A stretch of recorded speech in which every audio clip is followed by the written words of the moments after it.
Tonight we're going to start on a new area of teaching and training. We're going to start moving into what we call the millionaires of the Bible, and I'll explain that a little bit as we get closer to it. But before we get started, we have a couple of things I want to share with you. And first of all, last week we took a donation for Bloom. Somebody take these and pass them around. And I just want to show you their kindness in response to our generosity. And it's a nice letter that the folks from Bloom wrote for us. Welcome, Tom.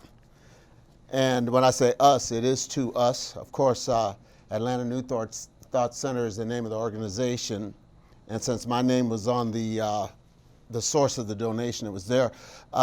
We took a donation last week, and it came up to about a total of $111. In fact, it was $111 even. And out of the Atlanta New Thought, we just put the rest there and, made it $250. Because Bloom sells bricks, and you can buy a brick for $50. And the bricks are put on the ground, of course, where the kids walk in and out of the foster home. And on the brick, you can put a quote. So we have 5 bricks. That's a good start, isn't it? All right. Some of you are thinking, well, $250, I wanted it to be $25,000. Well, start with 25. So often we want to do something big when we haven't even started with something small. And I've learned years ago, seeds are powerful. So you've got to start with what you have. What do we have? So I felt really good about it, and I kept the color copy of the letter. And they were really inspired. By the way, on the bricks, we put a positive message on each brick. Something like, only believe. Believe it, conceive it, achieve it. A lot of things we taught in the Napoleon Hill Think and Grow Rich class are on the 5 bricks. So if you're ever over at Bloom, you can go by and see. And again, thank you guys for making that happen, okay? Isn't that exciting? Well, that's what I'm talking about. Well, what if that could have been $250,000? I think it can be. I believe it can be. I believe all we have to do is keep doing what we're doing and building wealth. So with all that said, tonight we're moving into what I call the College of Excellence in a very basic beginning way. But again, you've got to start small. One man said, it's an old Chinese proverb, a journey of 1,000 leagues starts with the first step. So you've got to take the first step. So tonight is the first step. And things have happened, great things have happened. O'Neill and Turner working with us with recording the videos. They started out with just a little bit of equipment. They have invested in some equipment, so they have better lights, okay? So we are growing richer, all right? They have new cameras and all kinds of stuff they bought, new backdrops. So these guys are serious about the Think and Grow Rich message with their message, and we're just partnering together. They help me, I help them, and we're just gonna go out there and make a whole lot of money and give back, okay? And you are a part of this. But with all that said, let's get into tonight's teaching. So I want you to say after me, I feel happy, I feel healthy, and I feel terrific. Say it again, I feel happy, I feel healthy, and I feel terrific. You sound so good. Say it one more time. I feel happy, I feel healthy, and I feel terrific. All right, we have a couple of wonderful things I want to hand out to you before we start tonight. And Tom, help me out with these if you would. That's a page for you to put your notes on. And the remaining ones just put on the table. And here is what I call the gold card. Now you're going to need those things in this class. Number one, you're going to need to take notes, because writing crystallizes thought. When you write things down, you crystallize thought. And the gold card is a card we will use for affirmations periodically throughout the teaching. So just take one, pass the gold card around, and take a sheet for notes, because we're going to cover a lot of material, and we're going to cover a lot of material fast. Now, this class is only for the serious student. Does that make sense? So how many serious students do we have here? I mean the serious students. Many people play around with wealth and play around with prosperity and play around with the thoughts of doing many of these things. And you can tell by their actions. This class is for people that really want to go to the next level. And as I said during Think and Grow Rich, so many of the concepts we were teaching were right out of the Bible. The thought hit me one day, why not teach Catherine Ponder's books on the millionaires of the Bible? First of all, how many of you have heard of her series, The Millionaires of the Bible? How many of you have listened to The Secret before? Anybody here listen to The Secret? Well, in The Secret, it's mentioned. Now, I know some of you say, well, I heard The Secret, but I didn't hear that. Or maybe you weren't listening closely or close enough. Now, I know there's all kinds of stuff in The Secret. They go through a lot of stuff. But at one point, Rhonda, who put together The Secret, says something like, some of the most fascinating books on wealth is the Millionaire of the Bible series by Catherine Ponder. And she said that, and it just struck me one day. I have never read any of Catherine Ponder's books. I'm down in South Alabama doing a training in Daphne, Alabama, which is near Mobile. By the way, it's the only part of Alabama that's on the ocean. Somebody said Florida tricked Alabama back in the day. Have you ever noticed that the whole Florida panhandle is on the ocean? And Alabama starts up above the panhandle, so they said they kind of tricked them the way Mr. Seward did the Russians with Alaska years ago with the property. But a little part of Alabama, Gulf Shores, Mobile, Daphne is on the water. So I'm doing a training there at a large Toyota dealership, Ritz-Carlton type customer service training. And they had a book lending library. And I went back there and grabbed a book and picked it up, and guess who the book was by? Catherine Ponder. It was a green book. So I'd heard it on The Secret, but somehow subconsciously I did not act on it. And then, how many of you know when life's trying to talk to you, things will come to you in many ways. It's almost like stupid. Here's the book, read it. And then when I picked up that book, I thought, wow, this is that lady Catherine Ponder. And that book was called Open Your Mind to Prosperity. I took the book and read it. I thought this is some of the best teaching on prosperity and success and personal development I have ever heard. Why? A lot of people are writing books just to sell books. Some people write books to share a message. And that's the way I believe Sister Ponder is. She's now like 88 years of age and out in California and still doing some teaching, all right? So if you have not read her books, I encourage you to read them. Now, again, a little preface. When we talk about the millionaires of the Bible, I'm not approaching it in a religious way. I'm approaching it in a principle way. I don't care what your religion is, your background is. I care, but really it doesn't make me any difference. I'm not teaching religion, I'm teaching principles. Because I believe the Bible is the greatest prosperity book ever written on the planet. But we've used it to beat people over the head and tell them thou shalt not, thou shalt not, thou shalt not, until most people miss the real message of the Bible. How many of you know that Jesus' first miracle was turning water into wine? Now just think of that, okay? What do you do with wine? I don't drink that wine. Well, Jesus made it, so he must have thought somebody was going to. So Jesus is so non-religious. His first miracle is actually a prosperity miracle of turning water into wine. And it was a whole lot of wine he made. Okay, so when you really look at the life of Jesus, he was constantly trying to teach people how to have fun, how to enjoy life, and how to live in abundance. And it's even called good news for a reason, all right? So when we teach the principles from this book, again, I'm not coming from it a religious standpoint as a theologian. We're talking about principles from a book that is even acknowledged on the movie The Secret, which we consider a very secular book. So I think somehow in the world things are coming together. You know, truth will prevail in the end, no matter where it's coming from. So whatever your religious belief, I want you to feel free to come. Tell your friends to come.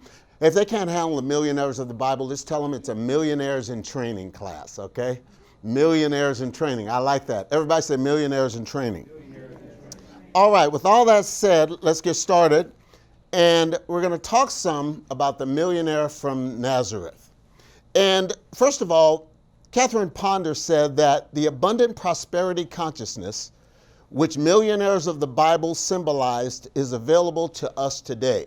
So what she's really saying is the abundant consciousness, the prosperity consciousness that the millionaires of the Bible lived in are available to us today.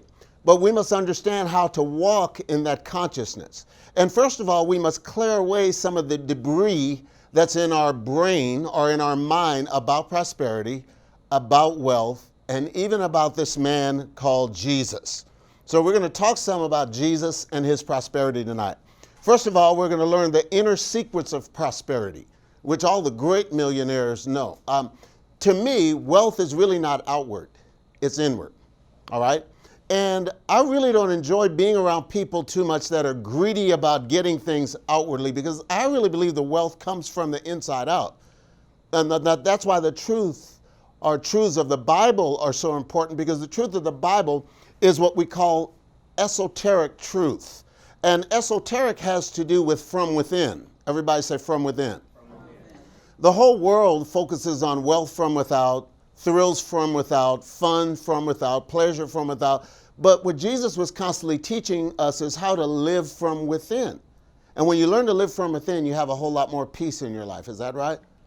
From within, when you really learn to flow from within. So in the Atlanta New Thought College of Excellence, we're calling it a college simply because we're educating people, but it's really about an education in esoteric motivation, or how to be motivated from within. Jesus' entire life showed his interest in prosperity. Jesus endorsed wealth as long as it was honorable in its gain, in its means. And Jesus' prosperity formulas will work for us today. Now, I think what Jesus was really trying to teach people in the area of prosperity was how to prosper as he prospered. How many of you really believe that? I don't think he was just trying to say, hey, I'm Jesus, so I can do this cool stuff, but you can't. No, he was trying to constantly get people to see you can do it. Do you remember when he fed the multitude? If you've ever read the book, and if you haven't, you'll learn a little bit about some of the stories in it. But when he fed the multitude, before he did, he turned to his disciples, he said, where are we going to get food to feed all these people? Now, why do you think he asked that question? Anybody, why do you think he asked that? Right, he needed a seed? Okay, that's very good. Anybody else? Any thoughts? Why do you think he asked, where are we going to get food to feed all these? Testing them. Could he have been testing, good word, where their faith is? To see how much they believe? Some of them probably said, Publix is far away. And we can't feed all these people. He said, set the people on the ground. And he just started multiplying the loaves. And again, I believe he did that not to show his great power, but to show you that you can do this stuff. That's what he was constantly trying to get. In fact, the whole thing, you need to get over that you can do this stuff. It's not just about Jesus doing it. And I think that's where most people miss it. Oh, he was this because he was God. No, he was really saying the works I'm doing you can do, and you can even do greater things than this. Some say, no, I can't. Well, he just told you can. All right? So what are some of the miracles that Jesus performed? First of all, water into wine. The first miracle, water into wine. Next, he multiplied the loaves and fish to feed thousands. He was in the healing business. Now imagine a man in the healing business. How many of you know hospitalization is a major business today? My wife's aunt had a stroke about 3 weeks ago. She's been in one hospital about 2 weeks, and they said the bill is about $250,000 for 2 weeks. Don't tell me they're not in business. Now, I'm not putting down medical science, but that's a whole lot of money for someone that's just laying there in a vegetative state that cannot even speak. So imagine Jesus, he's in the healing business. How could he be broke? I mean, if you're going around healing people, okay? People tend to honor people that take care of people. He raised the dead. He manifested money from a fish's mouth to pay taxes. He caused a large draft of fish to appear regularly for fishermen that needed fish. And remember, those guys were in the fishing business. So what I'm saying is, first of all, Jesus was not poor, and he was continually trying to get the people to see you can manifest abundance. Now, how many of you know that you can manifest abundance? In fact, you are manifesting what you have in your life right now. Now, I want to be a little bit in your face and just say, what you're getting right now, you are manifesting. No, I'm not. It's not my fault. It's the government. It's my boss. It's my stupid wife. No, you are manifesting. Why? Because your mind is a magnet. And your mind is attracting to you things. It's called the law of attraction. That's the great message of The Secret is the law of attraction. The law of attraction is, what would you say the law of attraction is? Someone tell me in so many words.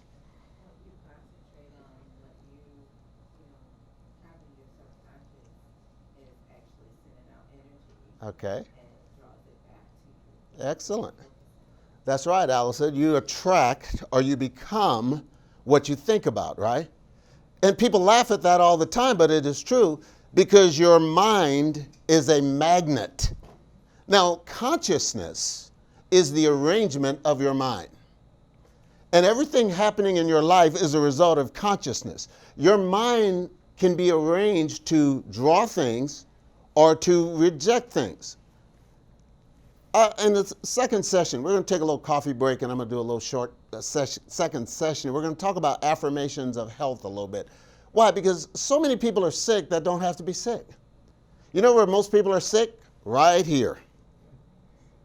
And that sickness is manifesting in their body. And they're always talking about my sickness. Anytime you say my sickness, you have mentally claimed something that doesn't belong to you.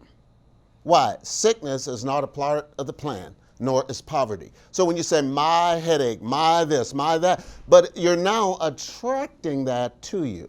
Yes, ma'am, go right ahead. Just real quick, I was watching a video because I wanted to send it to a friend of ours whose mom was going through some challenges with cancer. And so I said, oh, it's a real good video. Let me pull it up. I said, let me watch a little bit of it first. So I pulled it up, and it was a gentleman who had been healed of cancer twice. Right. And he said he couldn't believe when he went for the chemotherapy treatment, and he would walk in the door, and other patients were there. He said they actually said out of their mouth, "I'm here for my poison." My poison. I'm here for my poison. And every time he went, he was astounded at how many people walked in the door, and those are the types of things they were saying. Yeah. He said instead he would put his hands on the, whatever, I guess it's a liquid, I don't know, whatever. He would put his hands on there, and he would say, "Thanks that this is going to heal my." Yeah, yeah, amazing. Well, you know, people, they really think you're weird when you talk about this stuff.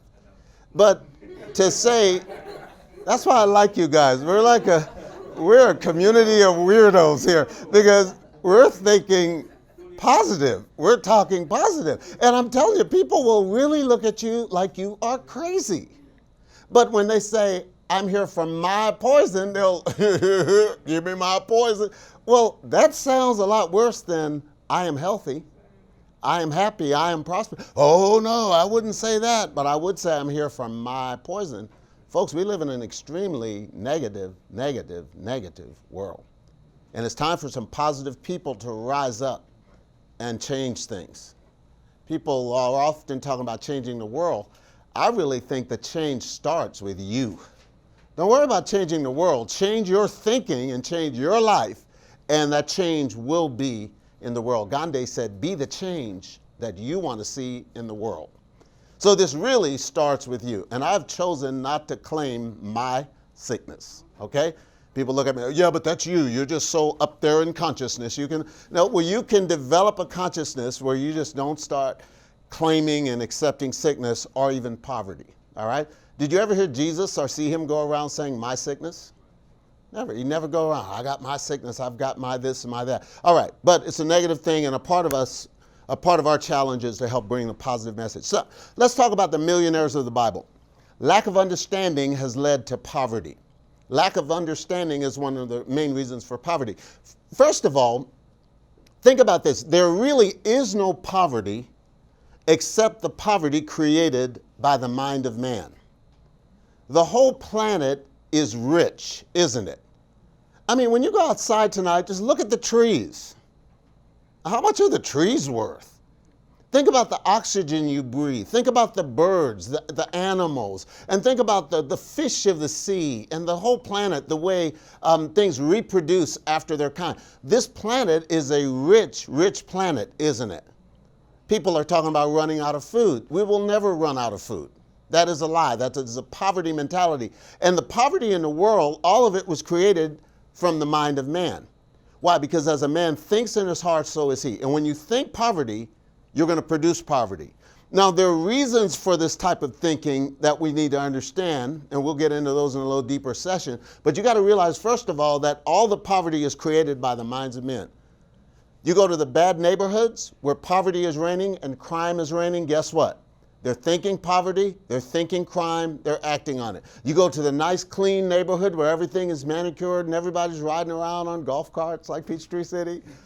Guess what? You just have a different level of consciousness and a different way of thinking, and those people are bringing forth from the inside a lack of understanding. We have regarded people of the Bible as great people, but we have never regarded them as millionaires. Now, tonight we're going to talk some about the fact that Jesus was a millionaire. Okay, some people said, "Now, wait a minute. How could you say Jesus was a millionaire when he said, 'I had nowhere to lay my head'?" First of all, the term millionaire, we measure it by a person with $1 million. Is that right? But millionaire really represents a happy, prosperous individual. That's what the word really means in its general sense. Now, I know literally it means you've got over $1 million in assets, or today they say you earn over $1 million a year, they consider you a millionaire if you're earning over $1 million. But with Jesus, it wasn't about how many Ben Franklins he had in the bank. It's about his ability to access the Ben Franklins. Does that make sense? So when he needed money, what did he tell Peter to do? Go catch a fish. Fish, we need money. Go catch a fish. Listen, Jesus, you don't understand. We need money. I don't have time to fish. Go catch a fish. There's going to be money in the fish's mouth. Guess what? Go pay the taxes. And a lot of people don't realize, but he didn't just pay his taxes. He paid the taxes of his taxes. He paid Peter's taxes, and he paid all of his staff's taxes out of that. He paid taxes for all of his immediate staff out of that money. All right? Now think, how can a man be broke when he can manifest money out of a fish's mouth, when he can multiply loaves, when he can heal multitude and turn water into wine? How in the world can he be a broke man? Have you ever thought much about that? Now, if he didn't hoard or have a bank account, but the true wealth is not what you have on the outside anyway. This is why he told some people, sell everything you have, give to the poor, and you're going to have treasure in heaven. And he wasn't saying treasure when you die and go to heaven, because heaven represents the heavenlies right around us. It's called the ether in Napoleon Hill's book. See, the real wealth of yours is all right around this planet in what we call the ether. And when you think into that realm and get rid of anxiety and worry, you start to draw and manifest that wealth in this planet. So we're not even thinking about material stuff. I don't care about material stuff. Material stuff comes and goes, but the internal kingdom, as Jesus called it, the kingdom of God, he called it, produces the results we need. And he knew how to operate in that kingdom. So he's never worried about the IRS or IRIS. Anybody worried about IRIS out there? Oh, the IRS, they're after me. Or he's never worried about his bills. He was never worried about how to transport his staff around. He knew that he could manifest the money. The Bible is the greatest prosperity textbook ever written. The word gold appears in the Bible over 400 times. Now think about that. You know, we have a little gold on our fingers. Anybody have some gold here? And we look at it like, oh man, it's a nice ring or a nice bracelet. The word gold is in the Bible over 400 times. Wasn't he trying to tell us something? And next to the subject of salvation, more is written in the Bible about money, giving, stewardship, and financial matters than anything else. Other than salvation, money is the main message of the Bible. Now, a lot of us emphasize other things, but you've just been listening to the wrong teachers. And now it's time for some new teachers to teach prosperity. The objective of the Bible is to get us beyond a material consciousness of prosperity into a spiritual consciousness of prosperity. Okay, does this make sense so far? Yeah. Now, and this is what Jesus was constantly demonstrating. And I want to say this, and I don't want to say it to put people down, but it's not all about how strong your faith is either. It's about how strong your consciousness is. Instead of thinking, okay, I've got strong faith. Now, I know faith is good and faith is relevant, but it's really about your consciousness and what you're thinking about, because what you're thinking about, you're bringing about. You are attracting to you what you're thinking about every day. Does that make sense? Oh, a friend of ours, and I don't want to talk too much about it. She may see this video or hear it, but she just kept talking poverty, kept talking lack, kept talking.